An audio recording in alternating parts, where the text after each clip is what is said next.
Mahmut Paşa, heyetimiz Ferman Ferma Efendimiz tarafından sizi sorgulamak üzere vazifelendirilmiştir.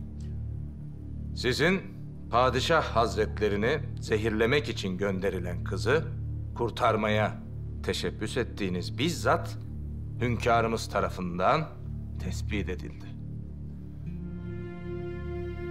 Bu kızla bağınız nedir? Zehri kıza siz mi verdiniz? Konuşun paşa, konuşun. Paşalar, ben damadı, Hazreti Şehriyari. Sizler sıradan birer paşasınız. Sizlerin bana sual sormaya ne salayetiniz vardır, ne de liyakatınız yeter. Hünkârımızın emri ve iradesiyle buradayız. Densizlik yapmayın. Maksadım sizlere densizlik etmek değildir paşalar. Lakin gidin sultanımıza söyleyin. Yalnızca sultanımıza, onun makamında cevap vereceğim. Kararım kesindir.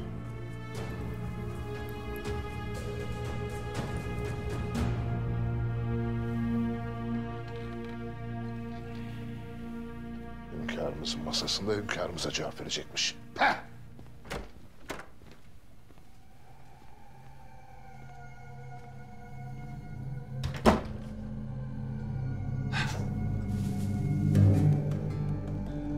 Her tarafa küçük silahlar saklar.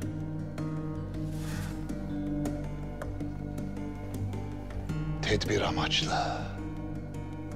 Eğer onlardan bir tanesini bulabilirsem...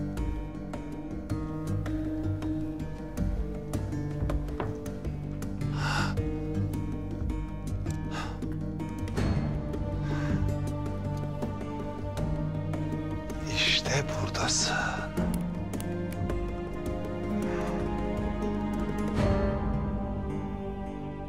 Mahmut Paşa, diyelim o kutunun içinde silah var.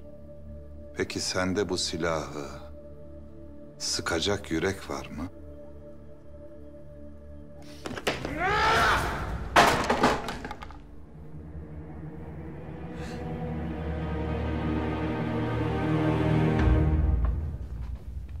Paşazadem, garip, talihsiz paşazadem.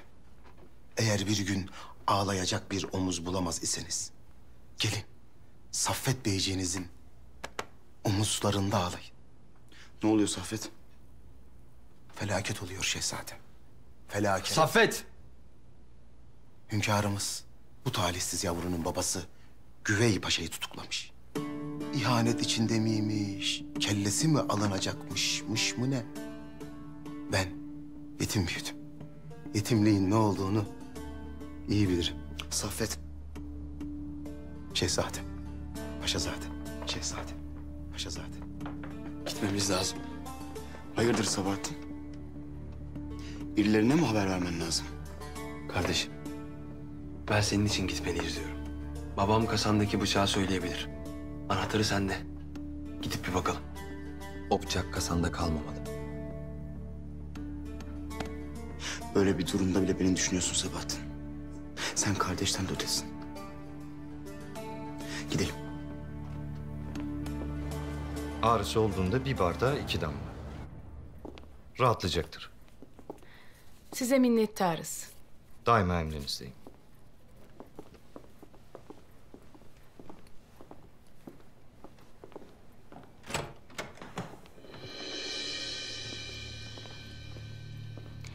Ah sevgili Herzl. Hasta olan sen değilsin anlaşılan. Hekim kimin için? Hekim olduğunu nasıl anladın? Adam çantalı, gözlüklü, avucunda da bahşiş var. Aşığın olacak hali yok. Ne var bu valizde? Şahsi eşyalarım.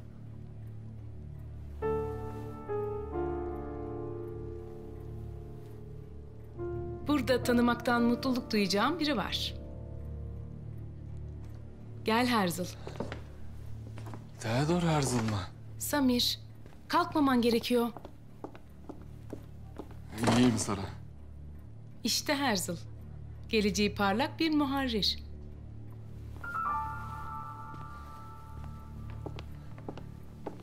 Efendim ben sizin hayranınızım. Sizinle tanışmak... İnanamıyorum. Durun. Şöyle oturun lütfen. Buyurun.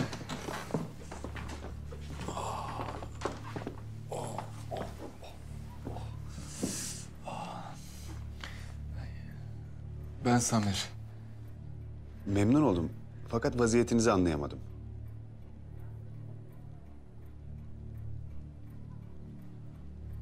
Abdülhamit'in hafiyeleri. Beni susturmak için, hakikatleri yazmayayım diye vurdular efendim. Öyle mi? Çok memnun oldum. Yani sizi vurdukları için değil, sizin gibi hürriyetperver biriyle tanışma şerefine nail olduğum için. Yazıya, düşünceye, hürriyete, aşka direneceklerini sanıyorlar. Öyle, gafletleri çok büyük. Hürriyetin sopasını daha yememiş bu zavallılar. Lütfen şu naçizane hediyemi buyurun ve bundan sonra bununla yazın.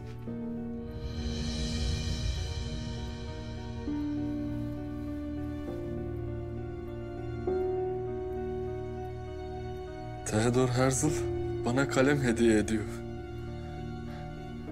Bu bir rüya olmalı. Geleceğin efendileri sizin gibi hür gençler. Siz yeter ki yazın.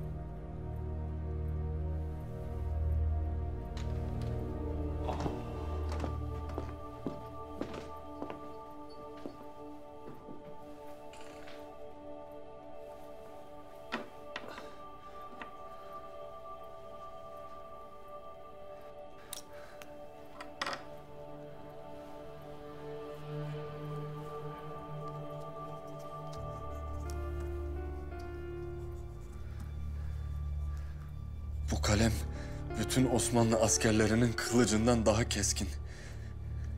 Kurşunundan daha hızlı. Karşısına çıkanın aklına şaşırın.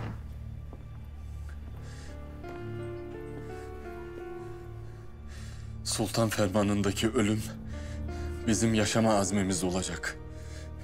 Prangalar hürriyet ruhunu tutamaz. Zindanlar sesimizi hapsedemez. Hangi sultan bu gücün karşısında durabilir? Abdülhamit.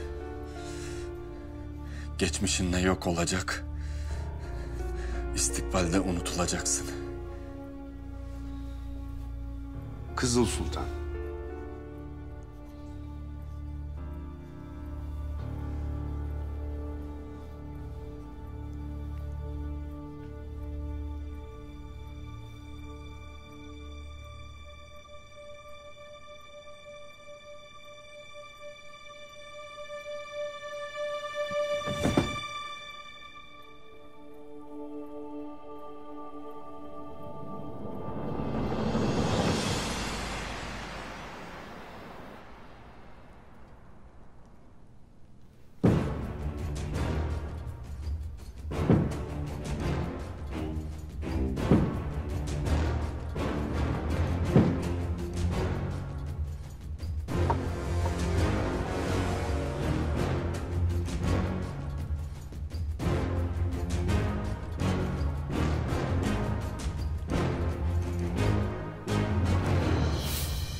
Bunu sana veren devlet geri almasını da bilir Mahmut Efendi.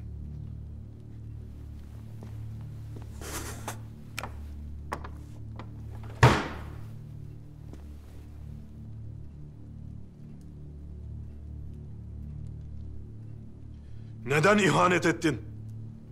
Ben ihanet etmedim.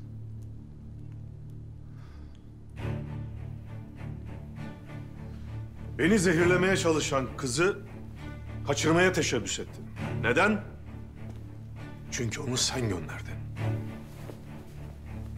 Sultanım, ben kızın ismini dahi bilmem. Öyleyse neden kızı kaçırmaya geldin? Beni tehdit ettiler. Siz ağır hastaydınız ve ben devletin geleceğini düşünmek mecburiyetindeydim. Kızı kaçırarak mı? Sultanım, size kurşun sıkma cüretini gösteren Hiram Efendi beni buldu. Eğer kızı kaçırmazsam talebeleri sokağa dökeceklerini, anarşi çıkaracaklarını bildirdi. Yalnızca kızı onlara götürürsen vazgeçeceklerdi. Ve ben de devletimi düşündüm. Sultan, bu kızı hemen onlara götürmem lazım. Aksi takdirde sokaklar karışacak. Nasıl sokağa dökeceklermiş talebeleri? Sultanım, size muhalif bir gazeteciyi Osmanlı hafiyesi kılığında öldüreceklermiş. Bu muharrire arka çıkmak maksadıyla da talebeler sokaklara döküleceklermiş, anarşi yaratacaklarmış. Benim bu kızı hemen götürmem icap eder.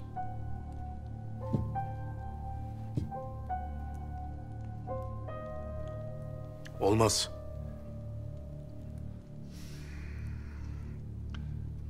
Bari kızı neden kaçırmaya yeltendiğimi size anlatabilmiş olmayı umut ediyorum. Ve sultanım, affı şahanelerinize mazhar olmak arzusundayım. Gazeteleri tetkik ettireceğim Mahmut Efendi.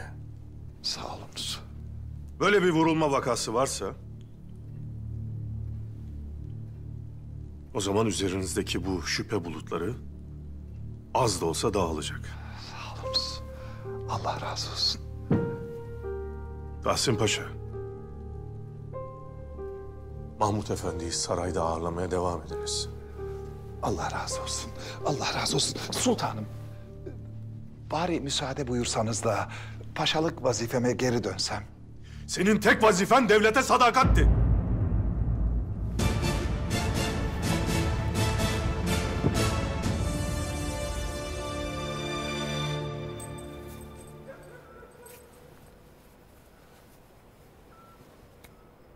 Sana da zahmet verdik. Estağfurullah şehzadem.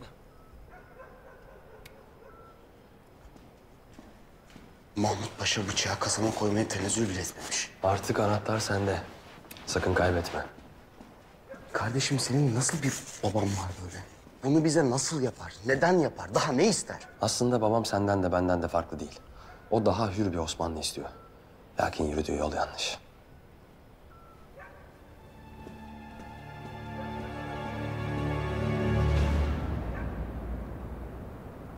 Size silah çeken adamların vazifesini tetkik ettirdiniz mi? Ettik sultanım. İkisi de Mahmut Paşa'nın mahiyetinden çıktı. Lakin adamların hiçbir şeyden haberi yok. Mahmut Paşa bu gece bana lazımsınız deyip çağırmış zavallı adamları. Kiminle karşılaşacaklarını dahi bilmiyorlarmış. Azat edin gitsinler.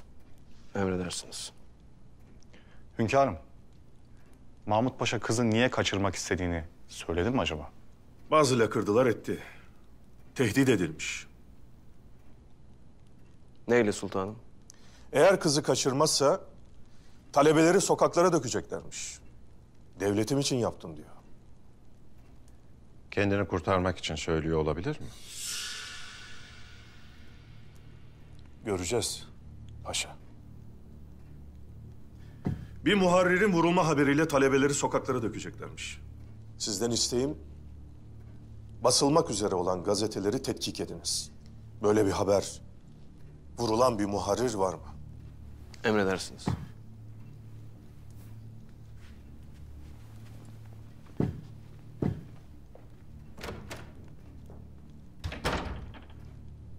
Tahsin Paşa, başkalarının yanında fikirlerinizi gereğinden fazla açık etmeyiniz. Affedin hünkâr. Ben de bilirim ki Mahmut Paşa bir oyun içerisindedir. Tamamen aklanmadan nazarımdaki yeri değişmeyecektir. Lakin bir ihanet vaki ise yalnız değildir.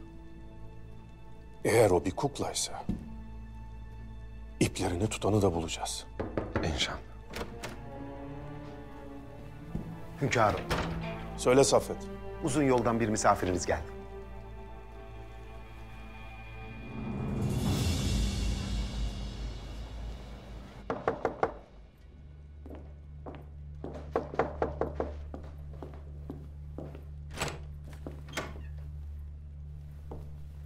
Babam tutuklandı. Melike?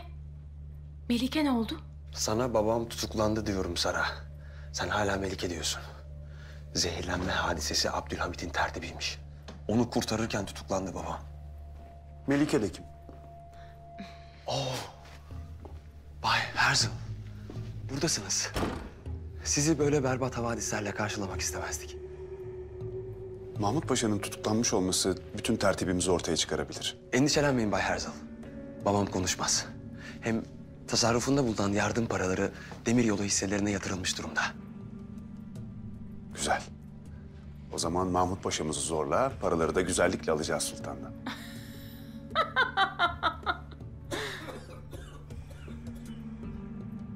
Sakin ol. Samir'in sesi. Samir mi? Abdülhamit'in hafiyeleri vurmuş. İçeride. Melike'nin kim olduğunu size Sara Hanım anlatsın. İzninizle.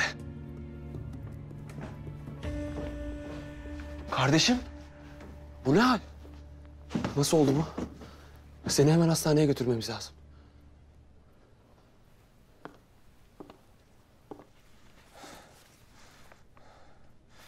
Benim için bir iyilik yap da şunları gazeteye ulaştır.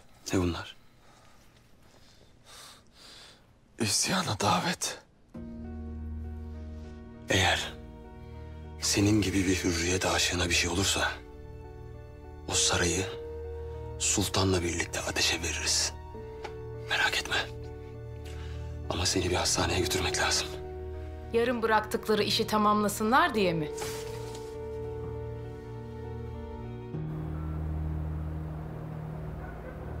Kemalettin Paşam, Sultanım, afiyettesinizdir inşallah. malumunuz devlet meseleleri. Acelemiz var biraz, müsaadenizle.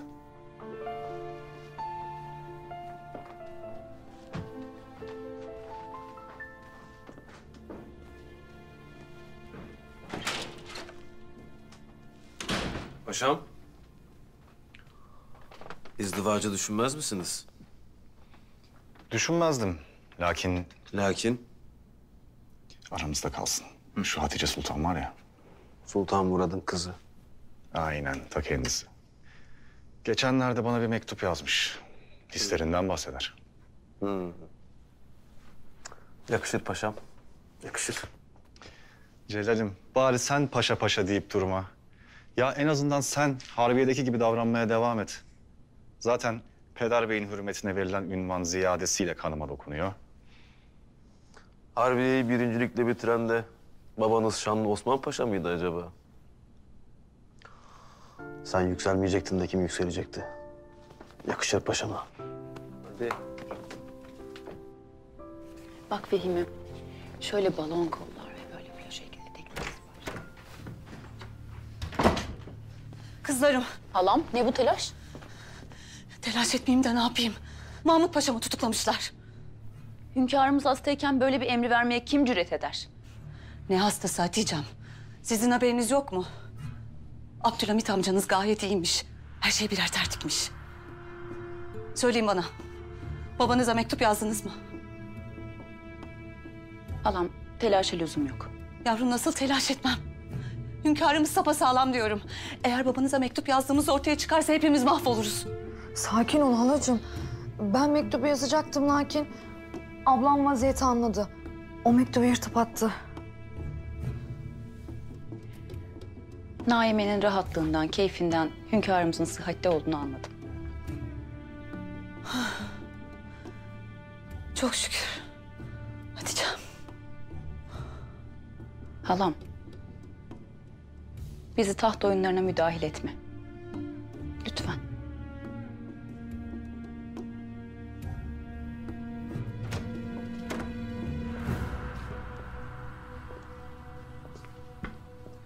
Hoş geldin Kargopolos Efendi. Hoş bulduk hünkârım. Takdim edeyim. Jakob Herzl.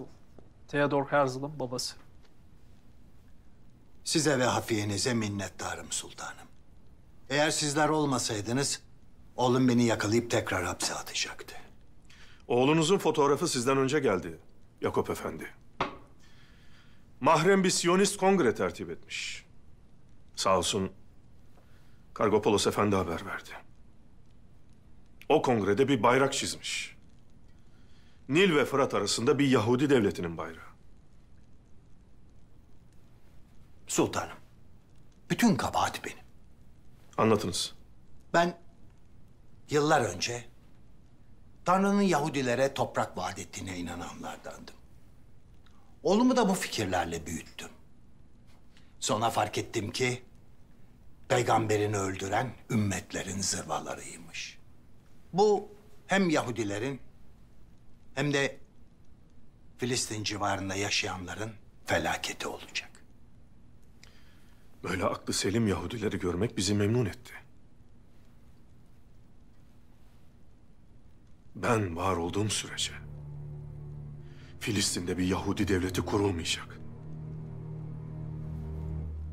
Buna müsaade etmeyeceğim. Tahsin Paşa, Yakup Efendi'yi sarayda misafir ediniz. Emredersiniz hünkârım. Bizim himayemizdesiniz. Kimse size zarar veremez. Size minnettarım sultanım. Sabahattin bu ne acele? Gazeteye yazı götürüyorum. Gazeteci mi oldun sen? Benim değil. Arkadaşım Samir'in yazısı. O ölmedi mi ya?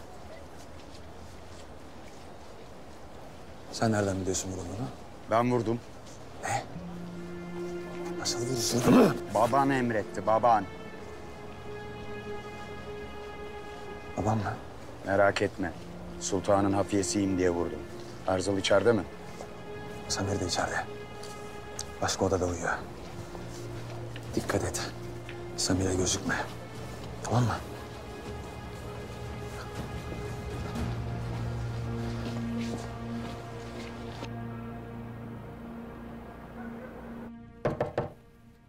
Girin.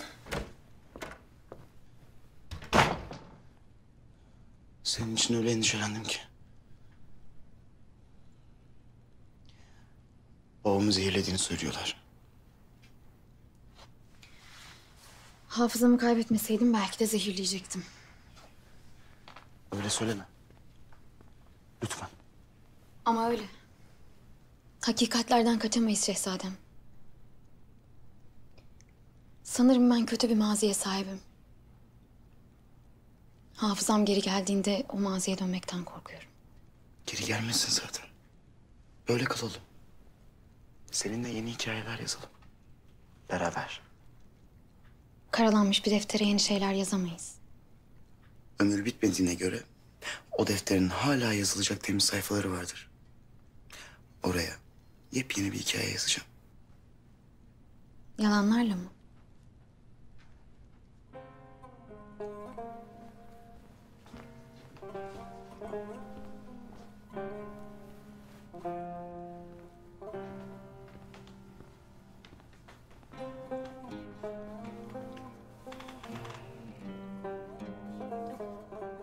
Evet, nişanlıyım ben.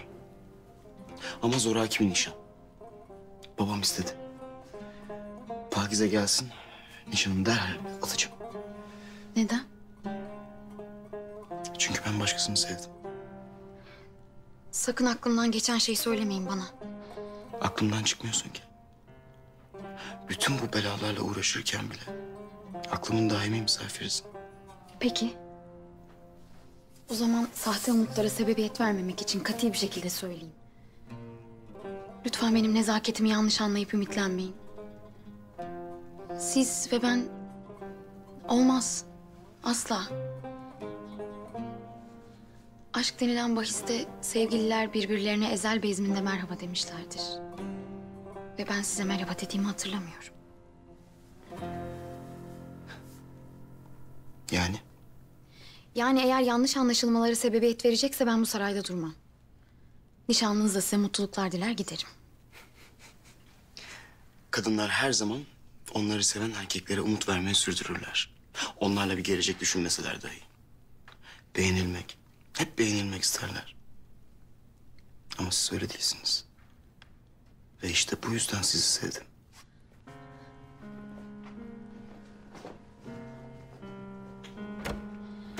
Eğer biraz hakkın varsa çıkın. Lütfen.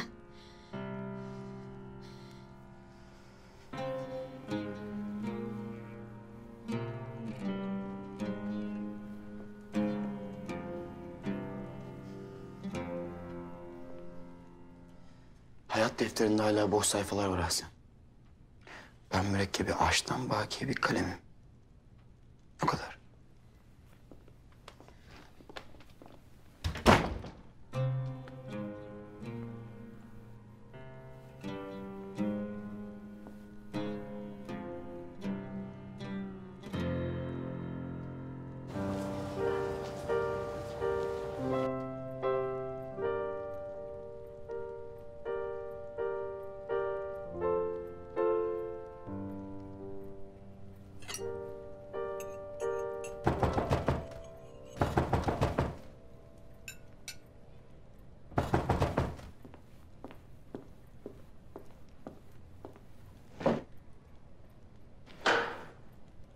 Herzl, kapıda bir at hırsızı var. Beklediğin adam olmasın?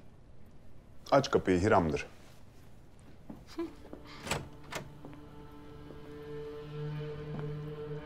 Hiram, ne kadar gençleşmişsin. Her şeyi duydum.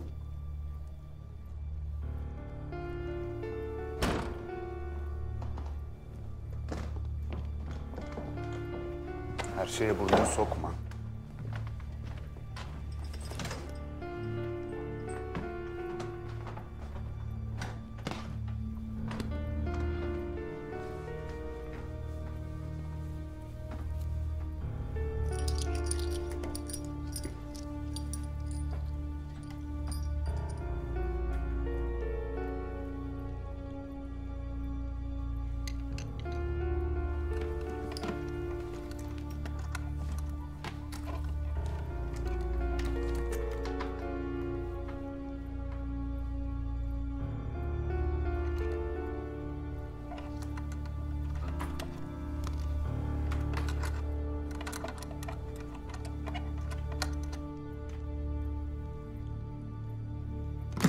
Dikkat et. Ne yaptığımı biliyorum Bay Herzl.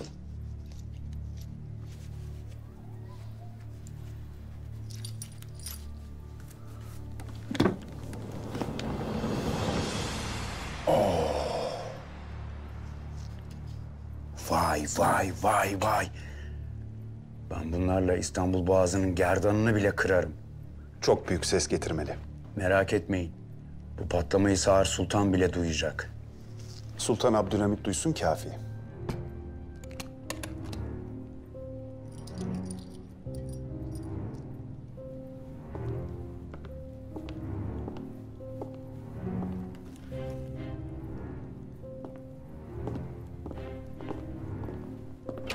Hiram.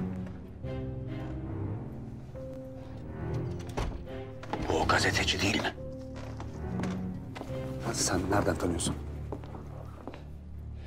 İnsan vurduğu adamı tanımaz mı Bay Herzl? Ne? Mahmut Paşa vur dedi. Neden? Abdülhamit muhalif gazetecileri vurduruyor diye yaygara çıkarmak için. Hiç fena fikir değilmiş. Bunu vur. Bu gazeteci kudurmuş, alışmış vazgeçmez. Yine yazar dedi. Doğru söylemiş. Çocuk hala yazmaya çalışıyor. İş bitmiştir o zaman. Onu okuyan bütün talebeler sokağa dökülecek. Arkasından İstanbul'da büyük bir patlama oluyor. Büyük kargaşa çıkacak. Kargaşanın olduğu yerde uyuz bir köpek bile bütün sürüyü peşine takar da ölüme götürür. Halk, sultan başımızda olduğu müddetçe bize huzuru yok diye düşünürse o zaman tamamdır. İyi eğlenceler.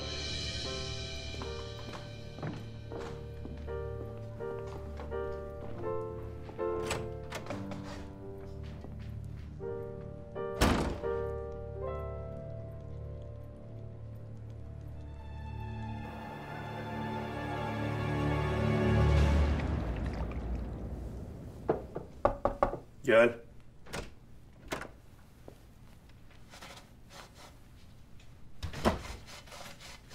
Zevcin için geldiysen boşa çaba harcama.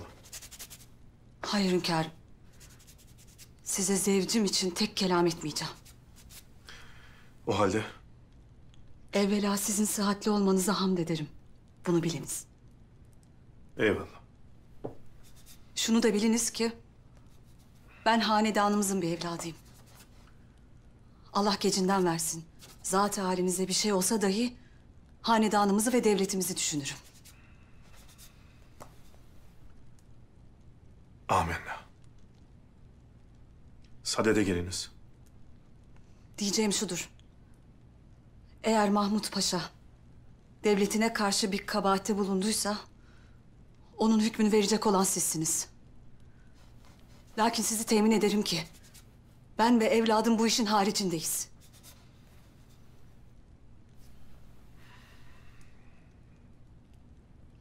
Senin bir dahlin olduğunu düşünmüyorum zaten. Abicim, dahlim olmasa da bana lütfettiğiniz harem vazifesinden azlimi isterim. Peki. Azledildiniz.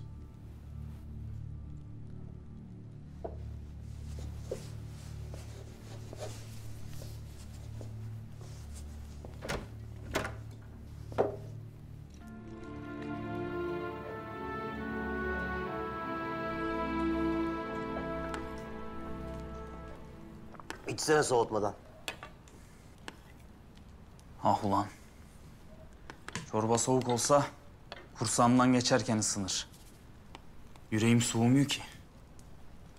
Benim anlamadığım hünkâra tertiplenen suikastla vurulan adamın ne ilgisi var?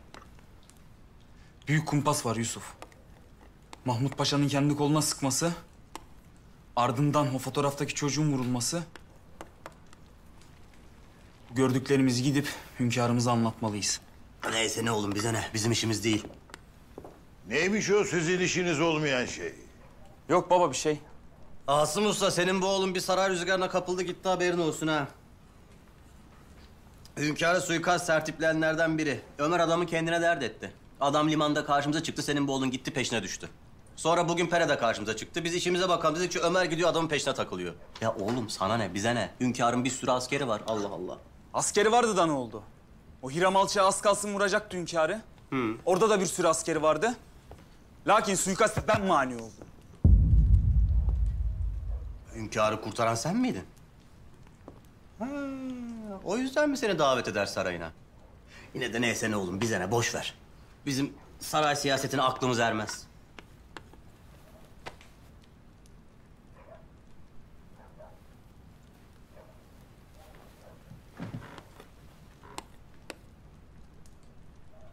Evladım, vaktiyle merhum Sultan Aziz zamanında kaymakam bizim köye geldi.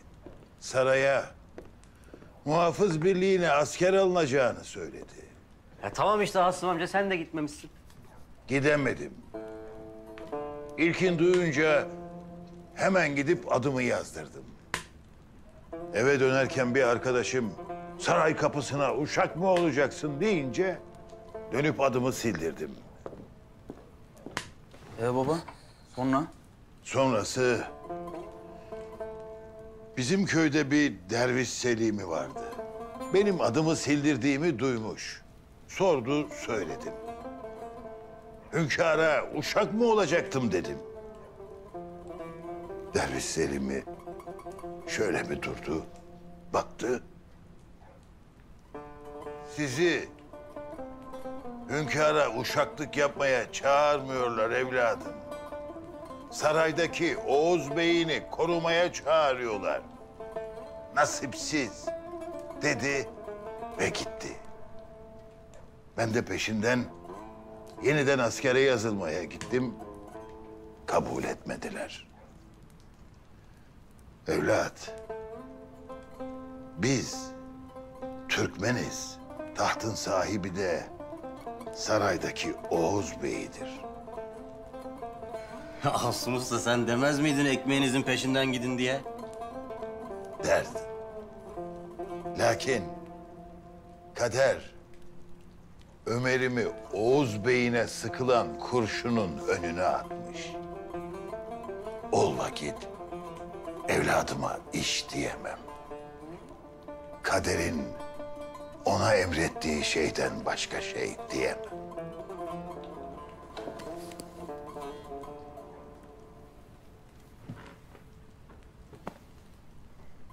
Evladım, biz Söğütlü Osman Gazi ile aynı pınardan içtik. Sana sözüm şudur. Osman Gazi'nin torunu hünkârımız ne emrederse onu yap. Ömer abi. Osman Ömer abim be.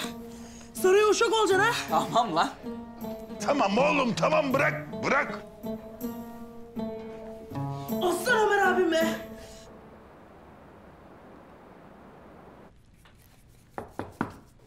Gel. Hünkârım. Hoş geldiniz evlatlarım.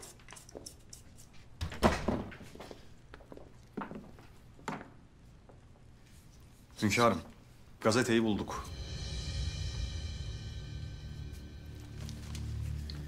Samir adında bir muharir yaralanmış ve dahi bir yazı yazmış.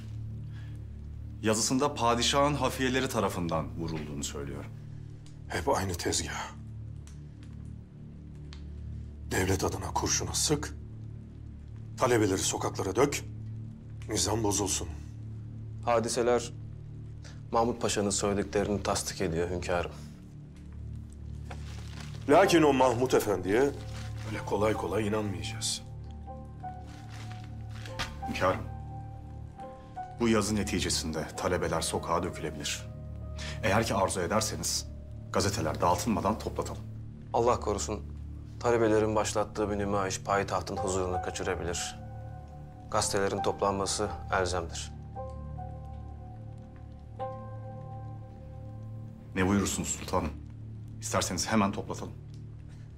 Toplatmayalım. Gazeteler dağıtılsın. Emredersiniz.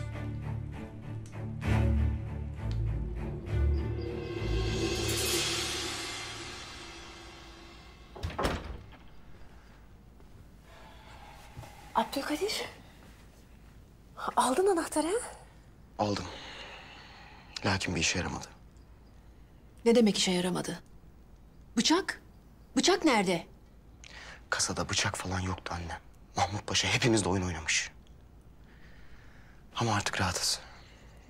Sağ olsun Sabahattin daha ben sormadan anahtarı getirdi. Tamam.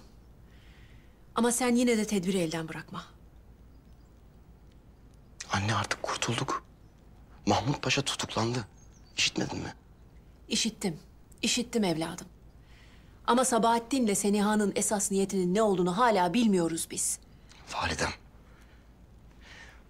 Halamın ne kabahati var Allah aşkına? Dediğim gibi Sabahattin de anahtarı kendi getirdi. İkisinin de Mahmut Paşa'nın şeytanlıklarından haberleri bile yok. Umalım ki olmasın. Ama emin olmamız lazım Abdülkadir. Ne düşünüyorsun? Sabret. Evvela haremin idaresini geri alalım. Akabinde ben ne yapacağımı biliyorum.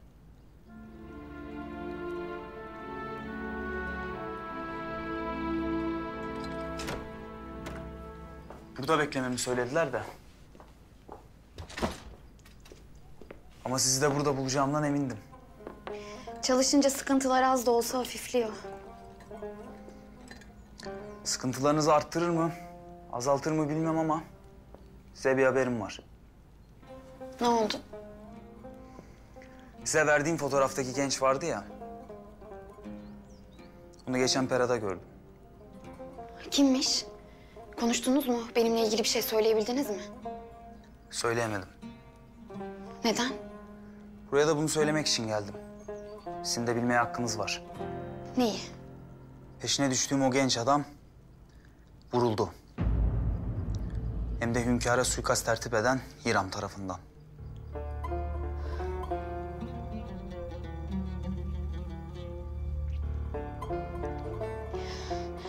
Öldü mü? Bilmiyorum. Hekime yetiştirmek için gittiğimizde ortadan kayboldu.